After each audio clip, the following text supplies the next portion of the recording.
Se houver violência na Índia, ela é quase sempre imposta ao povo indiano. De modo geral, a natureza do indiano, e isso não tem nada a ver com política hindu, muçulmana ou cristã. Nós não gostamos de confusão, queremos ser deixados em paz. Nós damos muito valor à família, damos muito valor ao conhecimento, à educação, por causa da situação em Israel. Mais do que qualquer outro, a classe política indiana entende o que é estar cercada por pessoas determinadas à destruição e ao terrorismo. Então, esse dilema é um fator de união.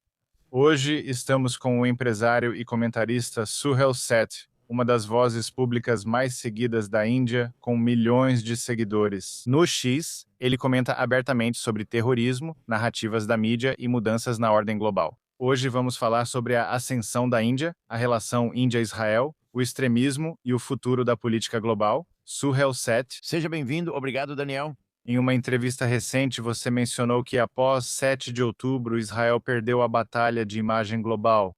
Como especialista em branding, o que você acredita que Israel errou e por que a simpatia global mudou tão rápido após os ataques? Eu acho que o que aconteceu foi que Israel, quando 7 de outubro, aqueles incidentes horríveis aconteceram. Israel foi para a guerra como deveria, ou como queria, e a narrativa foi perdida quase instantaneamente. Porque sempre que uma potência mais forte se lança contra uma potência aparentemente mais fraca, há um problema. Mas o problema, na verdade, foi quadruplicado por causa da narrativa de que aqui está Israel, ao invés de você sabe com toda a sua precisão, compreensão, olhando apenas para isso. Hamas também em sua esteira destruiu Gaza. E você sabe, crianças morreram, mulheres morreram, hospitais foram bombardeados, escolas foram bombardeadas. O pior é que a ajuda humanitária ficou suspensa por um tempo. Israel pode ter motivos, mas não os informou. Então você teve um exército de liberais de esquerda e você sabe, pessoas que talvez sem nenhum entendimento começaram a falar. E o que aconteceu nos Estados Unidos foi que você tinha universidades onde a polícia entrou, prendeu pessoas, acabou com protestos. Então, em todo lugar, a narrativa era: aqui está uma potência muito forte e olha o que ela está fazendo com essas pessoas. O Hamas é uma organização terrorista, todo mundo sabe que é ainda mais impune. E é um nível de responsabilidade que o Estado, nesse caso Israel, tem que ser ainda mais cuidadoso. Porque essa será a narrativa que vai ser apresentada. Além disso, o que Israel fez naquela época e o que está fazendo agora, de certa forma, é que ao tentar dividir a população muçulmana do mundo, na verdade, acaba unindo eles. Porque a batalha constante no domínio perceptivo das pessoas é que, veja, é disso que se trata Israel, poder bruto. E não ajudou que você tivesse um aliado em Donald Trump, porque Donald Trump é uma figura divisiva. Ele não é uma pessoa que une, ele é uma pessoa que divide. Então você também tinha o tipo errado de aliados, e aí essa narrativa saiu do controle. O que me surpreende, Daniel, é que Israel não considerou esse elemento de mudança de narrativa como um prelúdio, como algo que eles deveriam ter levado em conta. Se formos para a guerra, esse será o cenário de comunicação mais provável. Na minha opinião, não houve mapeamento de cenários, o que deveria ter sido feito. Além disso, não ajudou o fato de você ter um líder muito forte, sabe? Forte na linguagem corporal, forte no machismo, forte na maneira como fala. Isso também não ajudou. Se eu fosse o Netanyahu, todo o meu discurso teria sido mais humilde, mais suave. Mas então o Netanyahu também estava trabalhando não só para se comunicar com seu país, homens e mulheres, mas também estava buscando se comunicar com o mundo. E essa marca de comunicação, na minha opinião, não desceu. Você acha que as democracias muitas vezes perdem essa batalha narrativa porque permitem críticas enquanto seus inimigos controlam a propaganda que é divulgada? Com certeza, com certeza. O que acontece é que a democracia, por natureza, fomenta, fermenta, incentiva, sabe? Uma visão dissidente. E muitos países, como veja o que está acontecendo hoje. O Irã consegue controlar a narrativa para o seu próprio povo. Os Emirados Árabes Unidos também. Os Emirados Árabes Unidos, que em minha opinião agiram muito bem no início dos ataques, agora são criticados por prender quem posta vídeos. Então, a narrativa realmente muda, mas veja, o elemento humano na comunicação precisa ser compreendido. Quando estiver forte, seja humilde em sua narrativa. Quando estiver fraco, use uma narrativa forte, talvez até um pouco arrogante. Quando você é forte e arrogante, é um golpe duplo. As pessoas dizem, esses caras têm tudo e ainda esmagam os outros. São as pessoas inocentes que criam os alertas vermelhos na comunicação ao redor do mundo e na narrativa. Olha, Daniel, Isso não ficou restrito apenas a Nova York, se espalhou como fogo.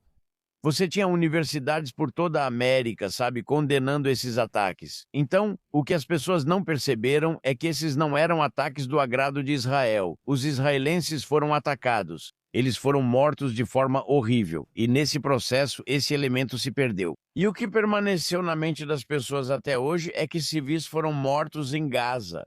Naquela época, Trump também fez um comentário estúpido sobre a Riviera de Gaza.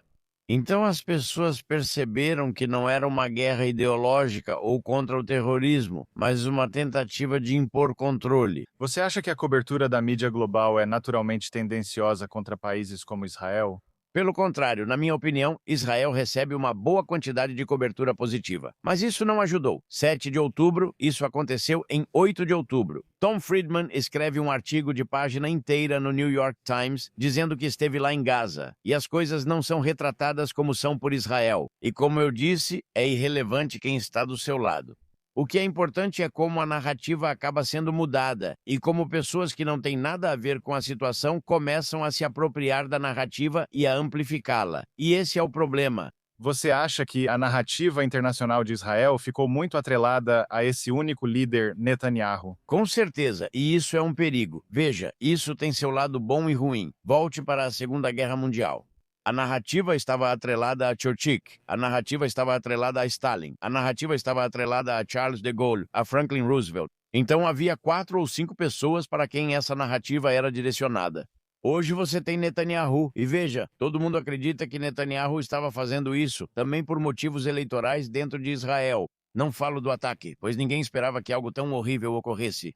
Mas após o ataque, o que aconteceu foi claramente visto como Netanyahu agindo de acordo com suas compulsões políticas e seu desejo de permanecer no poder. Quero dizer, veja o que aconteceu ontem em Israel. O mundo inteiro estava especulando se ele estava morto ou vivo, e então ele teve que postar aquelas fotos dele e da esposa em um café. Então as narrativas acabam sendo dominadas. Olha, ninguém, seja indivíduo ou Estado, pode ser dono de uma narrativa. Você só pode controlá-la quando uma narrativa que é completamente antitética às suas necessidades ou a verdade surge, então você precisa apresentar uma contranarrativa. Mas o que você diz nessa contranarrativa é o que importa. O problema com Netanyahu é que ele responde, mas às vezes uma não resposta já é uma resposta em si. Você conhece o ditado, não se briga com porco, você se suja e ele adora. Então, Seguindo o que você disse, então Israel poderia melhorar sua comunicação global, separando a história do país da personalidade de Netanyahu? com certeza. E o que aconteceu foi, Daniel, que depois de 7 de outubro só havia uma voz de Israel, que era a do Netanyahu. Eu não vi nenhum industrial, não vi nenhum jovem falar, ou, mesmo que tivessem falado, a narrativa deles nunca foi divulgada. Sabe, o fato de Israel ser tecnologicamente avançado, os passos que vocês deram em termos de genômica, ciência, tecnologia, agricultura, tudo isso é desconhecido. E às vezes ajuda a criar todo um panteão de outras vozes que representam diferentes vertentes. Eu não vi um único líder cultural em Israel falar sobre isso, nenhum, e se ele ou ela falou, isso não foi amplificado. Vamos falar sobre a Índia. Como a história do país mudou após Modi se tornar primeiro-ministro? Então, aqui está o que aconteceu em 2000, de 2004, de 2000 até 2014, um primeiro-ministro impecavelmente decente chamado Dr. Manmohan Sen, que era tecnocrata, acadêmico, mas todos sabiam que, enquanto ocupava o cargo, não tinha poder. Sonia Gandhi não ocupava o cargo, mas detinha o poder, então todos ignoravam isso. No fim do mandato do Dr. Singh, não tinha relação com ele pessoalmente. Tivemos a pior forma de escândalos corporativos e financeiros do país. O país ficou conhecido como o centro do compadrio de capital. E havia muito desgosto, havia muita raiva. A comunidade indiana não residente e a diáspora indiana também estavam desvinculadas da ideia da Índia. O que aconteceu em maio de 2014, quando Narendra Modi assumiu? Ele fez 2 anúncios importantes. Ele disse: "Eu não vou aceitar e não vou permitir que ninguém aceite no sentido de corrupção." Segundo, que é ainda mais importante, ele disse que teremos que voltar às nossas raízes indianas para restabelecer nossa identidade mais uma vez. Então ele deixou muito claro que o legado civilizacional da Índia e seus atributos foram perdidos desde a independência. Além disso, você tinha o BJP, sabe? O partido do qual ele é o líder, que entrou com uma maioria esmagadora. Então isso ajudou quando ele impôs as coisas. Agora veja algumas das coisas que a Índia fez, que são notáveis de qualquer forma. De qualquer maneira, nenhum país no mundo tem o nível de digitalização que nós temos. O que significou a digitalização? Isso não queria dizer que Daniel pudesse ir a um vendedor de frutas, mostrar o celular e pagar. Essa não era a intenção. O objetivo também era evitar desvios em todas as transferências diretas de benefícios do governo aos mais pobres. Antes, os desvios eram grandes. Eles estavam na faixa de quase 30 a 40 bilhões de dólares por ano. Esse ano isso foi interrompido. Como consequência, o que aconteceu foi que a Índia se tornou cada vez mais transparente na forma como o governo funcionava e na forma como os departamentos do governo funcionavam. Talvez você não saiba que hoje na Índia, o Departamento de Imposto de Renda, que é um departamento temido em qualquer lugar do mundo, é sem rosto. Você não pode subornar, pois não sabe quem subornar. Tudo é automatizado e baseado em tecnologia. Quando você introduz tecnologia, você faz duas coisas: aumenta a transparência e remove a objetividade. Porque aí não é o que eu sinto, é o que o sistema me diz. E o que também importava muito para mim era que Narendra Modi já tinha feito 15 anos como primeiro-ministro. Ele sabia como governar um estado, e a Índia nada mais é do que uma composição de seus estados. Então você tinha uma pessoa que tinha experiência administrativa, era duro, era visto como duro, grande orador e sabia exatamente qual era a sua visão para a Índia. Agora, Muitos indianos apoiam Israel instintivamente. Por que você acha que isso ocorre? porque eu acho que muitos israelenses, depois do serviço militar, vinham para a Índia, vinham para Goa, vinham para Himachal, então havia uma familiaridade, eu acho. Além disso, os indianos em geral, como a maioria das pessoas, somos grandes admiradores dos Davi do mundo, não necessariamente dos Golias. Além disso, ao longo do tempo, houve esse calor entre a Índia e Israel. E muito crédito também deve ser dado aos muitos embaixadores que vocês enviaram ao longo dos anos. Então, há um sentimento genuíno de que Israel é bom. Além disso, volte na história. Hoje temos, eu acho, uma grande comunidade judaica síria no sul da Índia, então não é como se fôssemos novos em relação ao judaísmo ou à comunidade judaica. Sempre fez parte integrante do subconjunto de comunidades da Índia, então acho que esse é o motivo. Além disso, veja, Modi sempre foi muito fã de Netanyahu. Eu acho. A força deles atrai um ao outro. O fato de serem líderes fortes e o fato de terem terrorismo em suas fronteiras. Às vezes não é a ideologia, mas sim as circunstâncias que unem você. Nós temos o Paquistão em nossas fronteiras, nos incomodando todos os dias com atividades terroristas, assim como vocês têm. Mas lembre-se, a Índia também teve uma ótima relação com Yasser Arafat e especialmente com a senhora Gandhi. Então, para esse relacionamento se transformar no que existe hoje, é uma conquista tremenda. E veja, Daniel, se Modi gosta de Netanyahu ou vice-versa, para mim, essas são coisas de curto prazo. É o amor entre os povos que vai durar mais do que tudo isso. E é isso que já acontece há muito tempo. Os judeus, como você mencionou, viveram na Índia por séculos, mas viveram sem perseguição. Isso é algo que realmente não aconteceu no resto do mundo. Por que a Índia desenvolveu quase nenhum antissemitismo em comparação com, como eu disse, grande parte do mundo? Porque essa é a natureza da Índia e essa é a natureza do nosso legado civilizacional.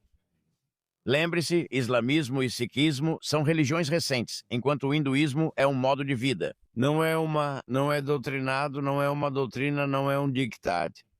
Tipo, se eu não for a um templo, eu não preciso ir a um templo uma vez por semana, eu não vou ser punido. E a Índia, em geral, nós somos pessoas bem pacíficas, sabe? Se existe alguma violência que você vê na Índia, essa violência é quase imposta ao povo indiano. Nós não queremos isso. Por que você acha que não há revoluções aqui? Já tivemos muitos motivos. Mas, em geral, a natureza do indiano, e isso não tem nada a ver com política hindu, muçulmana ou cristã, essa é a natureza do povo. Nós não gostamos de confusão, queremos ser deixados em paz. Nós damos muito valor à família, damos muito valor ao conhecimento, à educação, e isso é outra característica humana. Olhe para as sociedades que são bem educadas. Você verá que, em geral, elas não procuram fomentar confusão e divisões. Olhe ao redor do mundo, observe o mundo, veja os países nórdicos, isso não acontece nos países nórdicos. Como se você estivesse ouvindo, sabe, cenas de violência diária, não. E eu acho que o que aconteceu também é por causa da situação em Israel. Mais do que qualquer outra pessoa, a classe política indiana entende o que é estar cercada por pessoas que estão determinadas à destruição e ao terrorismo. Então, esse dilema também é um fator de união agora. O primeiro-ministro Modi visitou recentemente Israel, pouco antes das tensões aumentarem com o Irã. Ele enfrentou algumas críticas sobre a imagem que isso passou. Você acha que essa crítica foi justa? De forma alguma. Veja, o problema, Daniel, na Índia hoje é que temos uma oposição irresponsável e um líder da oposição ainda mais irresponsável. Essa guerra Irã-Israel-América foi causada por nós? Não. Nós planejamos a guerra? Não. Nós somos participantes da guerra? Não. Nós, como o resto do mundo, também teremos que sofrer por causa da guerra? Sim, foi uma estupidez algumas pessoas dizerem que Modi foi para Israel, voltou e 3 dias depois Israel atacou o Irã. Netanyahu não está esperando o Air India pousar em Delhi para então lançar um ataque. Esses ataques são planejados com bastante antecedência. Quero dizer, como ouvimos, o Musa colocou um anel em Khamenei anos atrás para descobrir seu paradeiro. Não é como se Modi tivesse ido lá e colocado o anel. AB. Por que o primeiro-ministro da Índia deveria interromper suas iniciativas diplomáticas ou viagens que são bem planejadas? Dizer então, sabe, por que Modi não disse a Netanyahu para não ir à guerra? Modi não sabia. Se eu não sei qual é o seu problema, como posso te aconselhar? Então, muita coisa foi feita só para aparência. Não porque amam menos Israel, mas porque odeiam mais Modi, e eu sempre disse isso. O líder da oposição neste país, Rahul Gandhi, o ódio dele por Modi está lentamente se transformando em ódio por tudo que é bom na Índia, e isso não é bom para a democracia. Olha, você não pode ter uma oposição fraca, mas ao mesmo tempo não é papel do governo impor uma. Sabe, Daniel não pode ir ao mercado procurando por uma oposição. Se você lidera, o problema é deles, mas se não agem com seriedade, eles perdem. E mais importante, a Índia perde, porque uma democracia não pode ser nada além de sustentada por uma oposição forte. Agora, a Índia manteve relações com Israel, Irã, os estados do Golfo, todos ao mesmo tempo. Acha que esse equilíbrio está ficando mais difícil? De jeito nenhum. Esse equilíbrio é positivo para a Índia. Fomos fundadores do movimento dos não alinhados, que acabou deixado de lado. Depois surgiram blocos. Modi é muito claro e isso é o que eu gosto em relação ao seu pensamento objetivo. Modi deixa claro que ele é o primeiro-ministro da Índia. Ele não é o primeiro-ministro de Israel, não é o primeiro-ministro dos Emirados Árabes Unidos, nada disso. A primeira tarefa dele deve ser, precisa ser e sempre deve permanecer a soberania da Índia e os benefícios para o povo indiano. Então, por que ele deveria lutar? Por que nós queremos isso? Nós não temos recursos como a América tem, e pode anotar o que eu digo, a América vai ser enormemente prejudicada por essa guerra. Muitos acham que nada afetará a América, mas vai sim, já que o mundo está mais interdependente. Trump ontem pediu aos aliados que enviassem mais navios para o Estreito de Hormuz. Por quê? Veja como o mundo recusou. Então Trump destruiu todos os relacionamentos que a América tinha. Ele destruiu a imagem que a América tinha. E ele realmente expôs a América pelo que ela realmente é, que é um valentão. Antes, a América conseguia esconder isso, mas hoje essa camuflagem caiu e fica claro por que as coisas acontecem. Quando Maduro foi sequestrado, ficou claro que não era só uma mudança de regime, pois apenas trocaram a pessoa, não o regime. Então as pessoas estavam muito certas de que isso foi feito por causa do petróleo e foi feito para o Trump, incorporado. E agora as pessoas estão dizendo a mesma coisa sobre o Irã. E nesse processo, deixa eu te dizer, isso é algo sério. Eu me preocupo com os futuros israelenses, me preocupo com seus filhos, seus netos, porque o que vai acontecer é que Netanyahu já terá partido, assim como todos nós. Mas nesse processo, o que vocês deixarão para trás é um legado de vingança e ódio. Vocês continuarão sendo um barril de pólvora. A paz parece impossível, mas é a única forma de garantir alguma segurança duradoura. Sem ela, viverão sempre em alerta. Quero dizer, vocês podem ter uma cúpula de ferro, mas vocês realmente querem que seus filhos cresçam debaixo de uma cúpula, de qualquer forma que seja? Não, nenhum de nós quer isso, então precisamos chegar a algum tipo de solução. Você destacou bem sobre Narendra Modi. De forma curiosa, ele é hoje o único que pode mediar no mundo. Veja só. Ele pode conversar com qualquer um, o cara que pode conversar com qualquer pessoa e que é amigo de todo mundo é a aposta mais segura para você confiar. É baseado na amizade. Você escreveu que o terrorismo não deve ser enquadrado como religião contra religião, mas sim como terrorismo contra a humanidade. Com certeza. Por que isso está mudando? Se você se lembra, Dick Cheney usou a expressão terrorismo islâmico como prefácio. Um terrorista é um terrorista. No momento em que você coloca terrorismo islâmico, se sou muçulmano também serei punido e colocado no mesmo grupo. Por que deveria?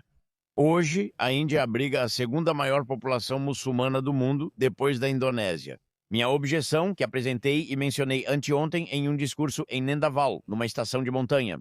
Por que devemos sequer falar sobre muçulmanos, hindus e cristãos? No contexto indiano, somos todos indianos, eles são tão indianos quanto eu, eles têm tantos direitos quanto eu. Olha, a responsabilidade de cuidar das comunidades minoritárias em qualquer país pertence à maioria, não pertence à minoria. E a maioria precisa ceder mais do que a minoria está disposta.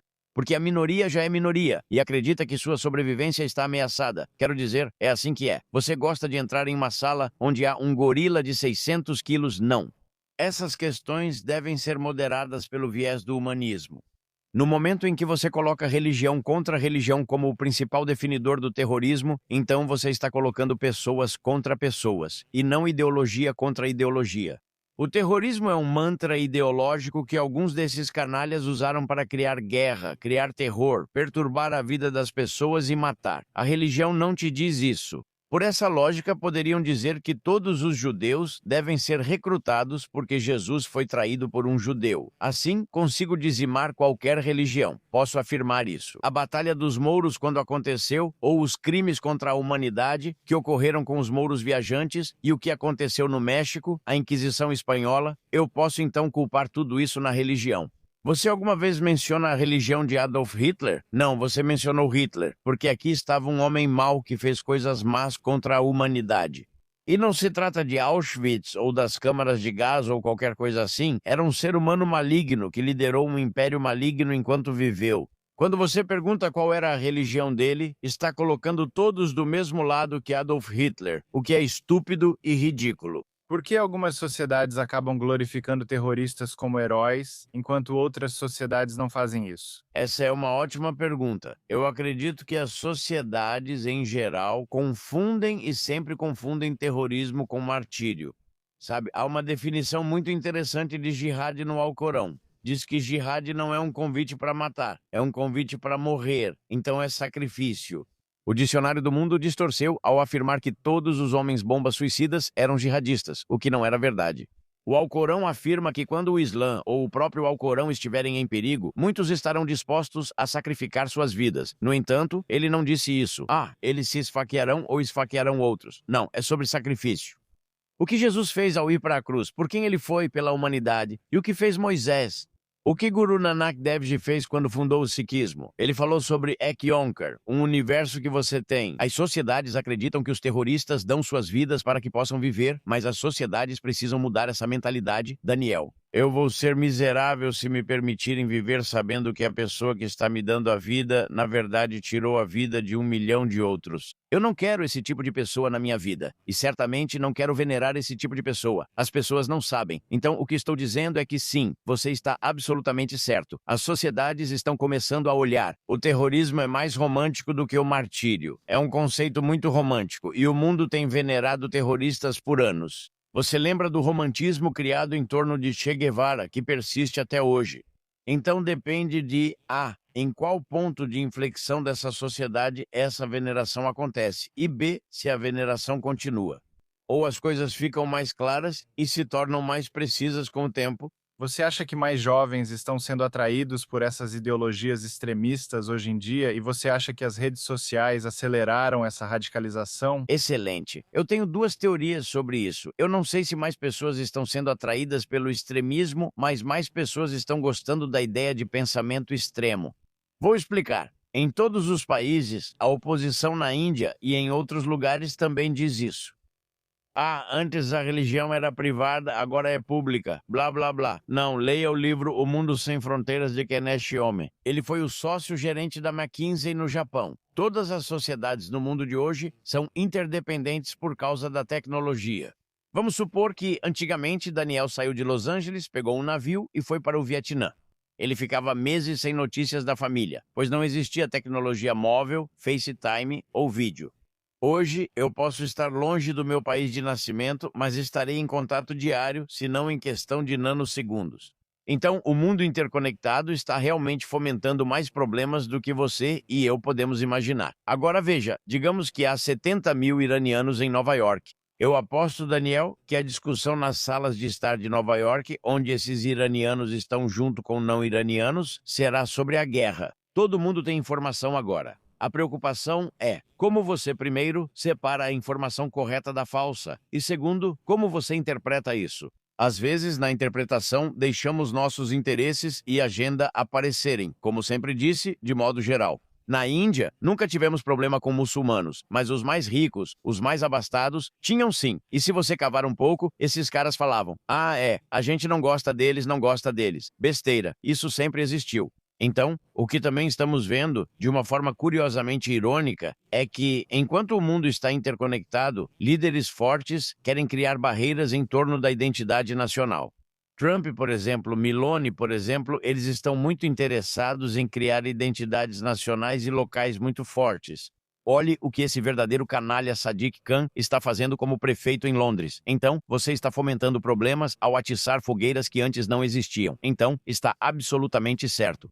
A relação entre religião e identidade nunca foi tão forte. Vamos voltar na história, sabe? Perdemos Jesse Jackson há 10, 12 dias, volte na história americana. O movimento negro não era apenas sobre direitos iguais, era sobre entender o dilema do isolamento, o comportamento de isolamento da sociedade quando uma sociedade começou a isolar, o afro-americano. Você sabia, fosse Rosa Parks ou Martin Luther King, o que aconteceu? E quando Martin Luther King disse, vamos sentar à mesa da fraternidade, não era apenas igualdade, era respeito. Mas, novamente, esquecemos disso. O que acontece, como você disse, é no mundo das redes sociais. É imediatismo, não previsão, interpretação ou conhecimento. E eu sou um grande crente, Daniel. Sociedades que desistem do estudo, desistem de tudo, então elas apenas existem. É quase como ouvir e escutar. Ouvir é não cognitivo. Se você tem ouvidos, você vai ouvir, mas vai escutar. E para escutar, você precisa ser proativo para se envolver. Você pode, claro, discordar, mas precisa ser desagradável? Não, de forma alguma, discorde. Mas você precisa dividir? Não. Estamos tentando lidar com isso, mas ainda sem solução. Na minha opinião, perdemos duas coisas agora. Você vai me matar por eu dizer isso, pois sou pai recente. A criação dos pais está faltando no mundo.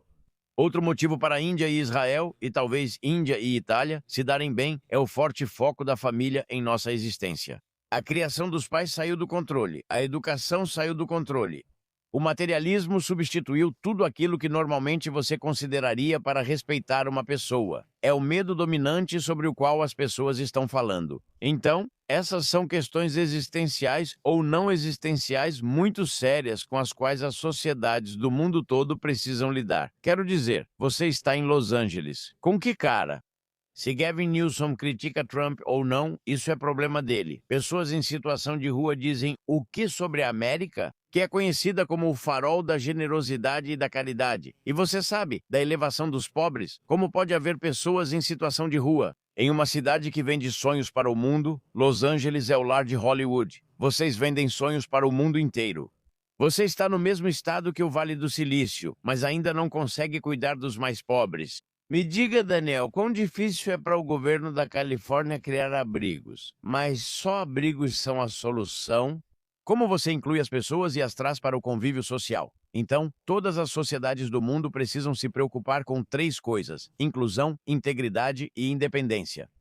Eu não posso deixar de te incluir, não posso deixar de respeitar sua independência e não posso jamais duvidar da sua integridade.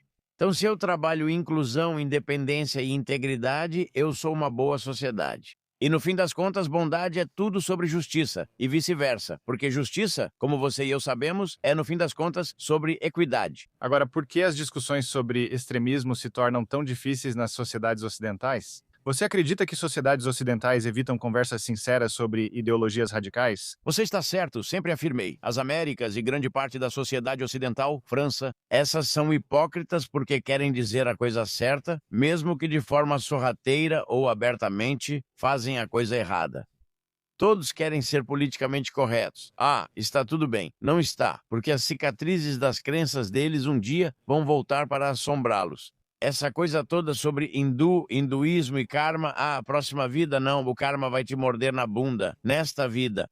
O politicamente correto não pode ser o motivo para lavar os pecados da sociedade. Pode ser qualquer sociedade.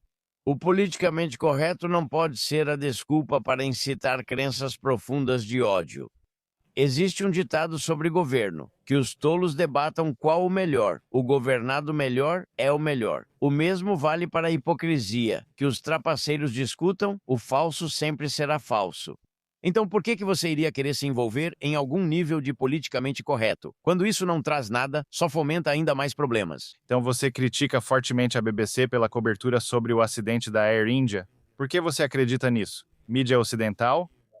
Sim, então por que você acredita que a credibilidade da mídia ocidental está em declínio? Veja por si mesmo, Derek. A BBC é financiada pelo Estado. Por que você não analisou a cobertura da BBC sobre 7 de outubro? Você sabe que a BBC está cheia de antissemitismo. Eles investigaram e apuraram. Eles são canalhas e pensam que, por serem independentes, podem fazer ou dizer qualquer coisa sem serem questionados. No voo da Air India IA-171, antes mesmo de apagarem o fogo naquela aeronave amaldiçoada, esses palhaços já estavam falando em erro do piloto. Será que alguém em um estúdio em Londres entende de aviação para comentar erro do piloto? Não, e lembre-se, com a BBC sempre há uma agenda por trás. E eu sempre disse, a Grã-Bretanha é mais racista do que você. E eu posso imaginar que, mais uma vez, isso está profundamente enraizado, mesmo que não pareça à primeira vista. Eles são muito inteligentes, muito espertos, muito educados. Sabe, quando alguém é muito educado com você, você deve se preocupar. Quando alguém é muito legal com você, você deve se preocupar. Porque nenhum ser humano é só açúcar e mel. Nenhum ser humano pode ser legal o tempo todo, então é isso.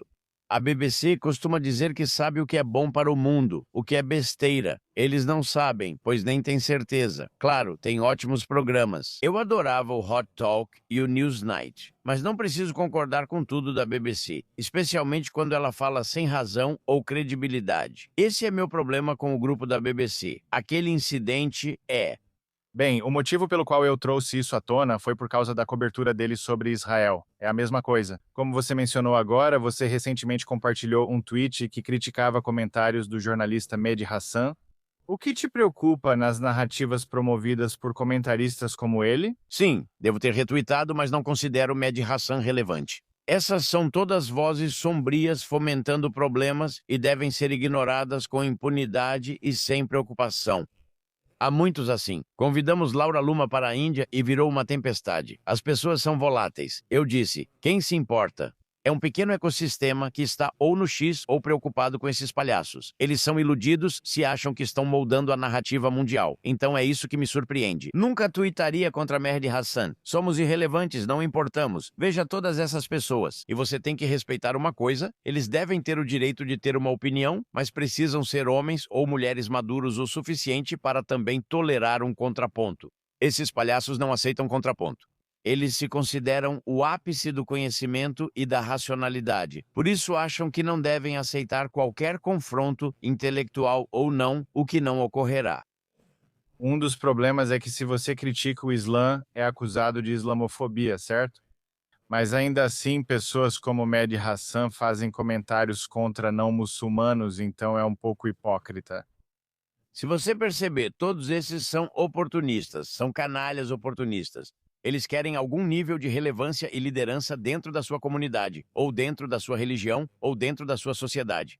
Então eles vão dizer algumas das coisas mais absurdamente estúpidas e depois esperar que o mundo debata sobre isso. E o mundo muitas vezes cai nessa armadilha, nesse processo. Você só está deixando esse cara mais famoso e relevante. Eles querem debate por serem irrelevantes e acabam dizendo coisas absurdamente estúpidas. Então você começa a se perguntar, meu Deus, por que ele está dizendo isso? É exatamente isso que eles querem? Eles querem que um Daniel apareça e os confronte, mas depois digam, viu, isso é islamofobia, então qualquer contraponto que você levante para eles é islamofobia. Ao concordar com eles, os liberais de esquerda dizem: agora você apoia os islamistas. Foi exatamente o que citei antes. Nós falhamos em distinguir entre ideologia religiosa e ideologia individual. Só porque Mehdi Hassan é burro, não quer dizer que o Islã seja, mas essas pessoas ignoram essa diferença. O contraponto muitas vezes é apresentado como se você fosse contra a religião, e não contra a pessoa sobre quem escreveu. Quando você visitou Nova York, sentiu que a América tinha se tornado profundamente polarizada. O que te chocou nisso? Acho que está mais polarizada do que nunca. Nunca vi isso, e costumo ir a Nova York. Quero dizer, fiz 14 viagens no ano passado. Para mim, Nova York costumava ser o lar do pensamento liberal e da diversidade de opiniões. Isso mudou muito. Quando Mandani foi eleito, o motivo e o que fez são problemas deles. Ele não é meu prefeito. Mas eu vi naquelas salas de estar que, quando havia um debate sobre política, todos estavam profundamente envolvidos e debatiam sobre o assunto. Eles não discutiam personalidade ou aparências. Isso também mudou. Então, a infiltração de dogmas, de imposições, realmente entrou nas ruas de Nova York e eu sinto que a polarização está começando a aparecer. Olha, duas coisas aconteceram, Daniel, e uma está acontecendo em Nova York, na Times Square. A outra aconteceu na Trafalgar Square, em Londres. Todas as religiões deveriam ser seguidas e praticadas de forma privada. Não me interessa ver uma multidão rezando numa sexta-feira ocupando a Times Square, como ocorreu com a Trafalgar Square ou Tooting, em Londres.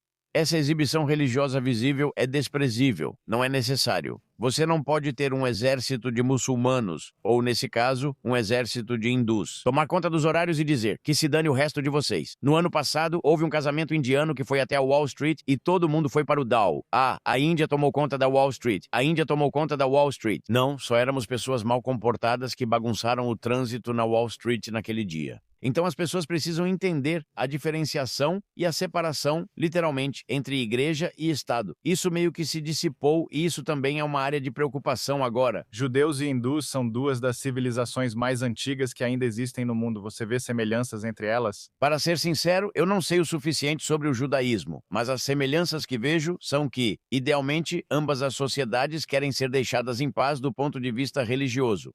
Nós não somos briguentos por natureza, não somos pessoas assim, estamos quase sempre buscando sobreviver. Vocês por causa da questão da terra, nós, porque fomos colonizados por tantos anos, fomos invadidos, fomos conquistados e agora queremos nossas raízes de volta.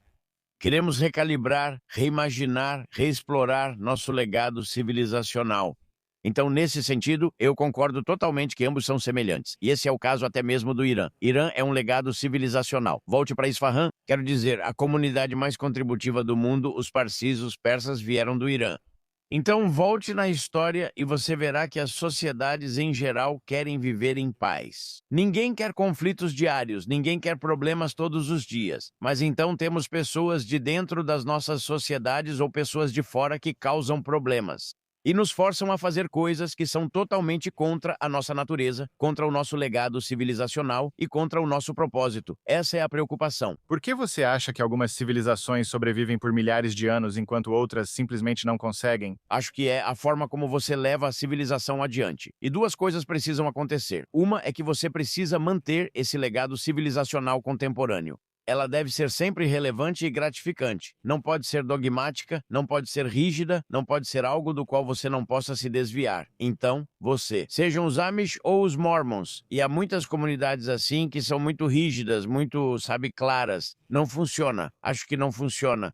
Com o tempo, os mais jovens, menos envolvidos, perguntam: por que seguir isso? O que ganhamos? No fim, todos vivemos de forma egoísta. Há cerca de 20 anos, a Gallup realizou uma pesquisa nos Estados Unidos perguntando: em que ordem você trabalha para quem? Então, em primeiro lugar, você trabalha para si mesmo. Em segundo, você trabalha para sua família. Em terceiro, você trabalha para sua comunidade. Em quarto, você trabalha para a sociedade. Em quinto, você trabalha para o legado da sua civilização. Em sexto, você trabalha para o seu país.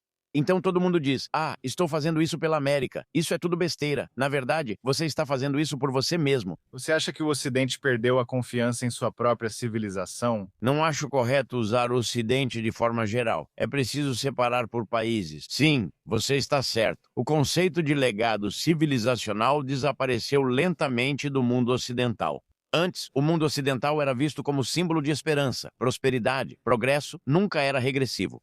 O que vemos hoje na América, França e em boa parte da Inglaterra é um retrocesso ao seu contexto histórico, de forma regressiva. Essa é minha preocupação. A Índia deve se tornar uma das principais economias globais. Quais as principais oportunidades e riscos que você vê nisso? Não vejo muitos riscos. As oportunidades existem. Precisamos fortalecer o elo mais fraco da nossa cadeia social. Precisamos deixar de ser economias que arbitragem mão de obra e virar uma economia de manufatura. Narendra Modi, aliás, fez um trabalho excelente nisso. 92% de todos os iPhones comprados nos Estados Unidos são produzidos na Índia, fabricados na Índia. Precisamos nos conectar mais às marcas em nossas atividades. Não faz sentido, com excelentes minas de software no país, ainda não termos criado um Facebook ou Google. Então, essas são as coisas, e eu estava dizendo na minha palestra anteontem, a Índia precisa parar de castigar o fracasso. Todas as sociedades que são sociedades antigas sempre têm essa preocupação. E se a criança fracassar e você se tornar muito punitivo com isso? As sociedades que progridem são aquelas que incentivam as pessoas a falhar e se reerguer. O fracasso não é o fim do mundo. Devido ao contexto histórico, as pessoas comentavam, ele fracassou nesse negócio, fracassou naquele emprego, e isso era relevante. O que você acha? O que Israel pode aprender especificamente com a Índia? Se você tivesse que pensar no principal, Humildade em segundo lugar, propósito em terceiro, clareza na comunicação. Olha, as pessoas podem dizer que Modi está fazendo isso, mas o fato é que, onde quer que Modi vá, em qualquer país do mundo, a primeira ou talvez a segunda reunião dele é com a diáspora. Se o vizinho de Daniel, que é indiano, não ama a Índia, por que Daniel amaria? Se o vizinho indiano de Daniel não se orgulha de compartilhar sua culinária com ele, por que outra pessoa sentiria? Às vezes, as janelas para uma nação são as pessoas que vivem em outros países, então o contato com a diáspora é muito importante.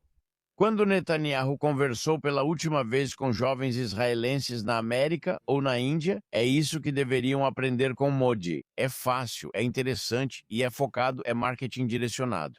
meu vizinho é um judeu indiano, ele cresceu na Índia, em Calcutá, ele saiu do mesmo jeito. Acho que vou me levantar, sentar. Ah, bem, ele é um judeu iraquiano do Iraque, Bagdá, e fala sobre a Índia com tanto amor. Ele acabou de dizer que saímos porque restavam tão poucos judeus em Calcutá. Mas, sabe, ele ama a Índia e, na verdade, a filha dele vai se casar na noite de terça-feira. E ele disse: vamos ter uma estação de comida indiana lá? Você é.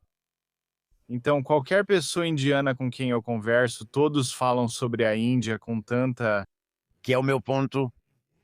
Se eles não divulgam as coisas boas do seu país, por que outros fariam? E por que confiar no New York Times ou no The Post? Veja, o engajamento humano é o padrão ouro. Seja você engajando sobre o que fez, seja sobre por que está fazendo ou sobre quem você é.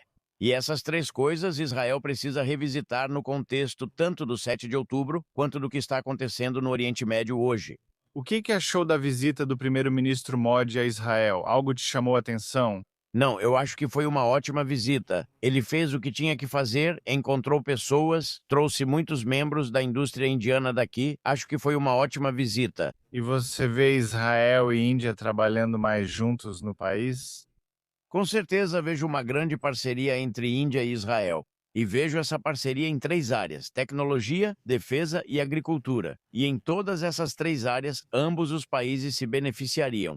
O que você acha que é a maior ameaça à estabilidade global hoje? Donald J. Trump? Falo sério, pelos próximos 3 anos e meio, você não pode se livrar dele. Ele não pode ser impedido, e mesmo que tentem impedi-lo, não vai funcionar. O problema é que quando seu líder está descontrolado, você sabe o que vai acontecer.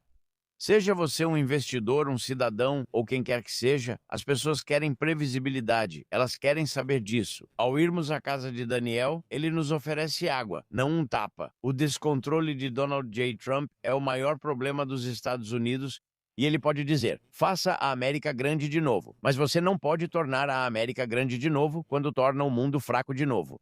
Porque toda essa interconexão existe. Já se foram os dias em que você podia dizer: vou ser independente. Não, então eu acho que isso é importante. Você acha que quando os historiadores olharem para a era em que estamos vivendo hoje, o que você acha? Eles diriam isso? Foi uma época de turbulência, foi tumultuada, e ainda assim a humanidade venceu. Você não pode tirar o humanismo.